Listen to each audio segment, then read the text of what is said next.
ছোট পর্দার জনপ্রিয় অভিনেত্রী সাদিয়া জাহান প্রভা 2006 সালে মডেলিংয়ের মাধ্যমে শোবিজ অঙ্গনে প্রবেশ করেন।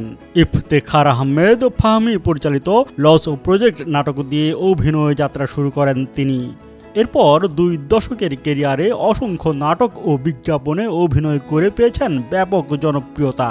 তবে এত দীর্ঘ ক্যারিয়ারের পর এবারই প্রথম বড় পর্দায় নাম লেখালেন প্রভা।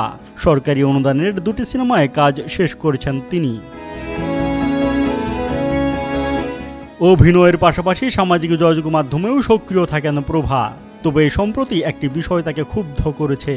24শে সেপ্টেম্বর ফেসবুক লাইভে ভক্তদের সঙ্গে আলাপকালে এক দর্শক জানান, প্রভার নামে একাধিক ভুয়া প্রোফাইল চালানো হচ্ছে।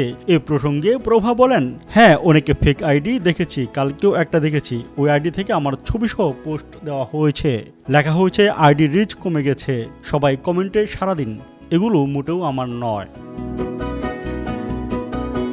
তিনি ভক্তদের অনুরোধ জানান, ভুয়া প্রোফাইল দেখলে যেন সঙ্গে সঙ্গে রিপোর্ট করা হয় এবং শুধু তার অফিসিয়াল পেজ বা ভেরিফাইড আইডিতেই যোগাযোগ রাখা হয়।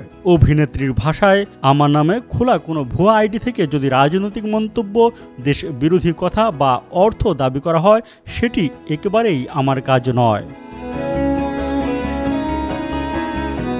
ক্ষোভ প্রকাশ করে প্রভা আরও বলেন, আপনাদের কি কোনো যোগ্যতা নেই যে আমার ছবি বা কাজ দিয়ে ফেক করতে হবে? আল্লাহ সবাইকে কোনো না কোনো গুণ দিয়ে পাঠিয়েছেন, সেটা কাজে লাগান। এসব নকল প্রোফাইল বন্ধ করুন।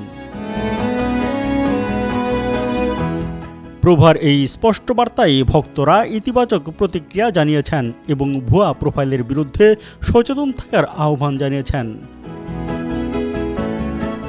বিনোদন ডেস্ক, বাংলাদেশের খবর।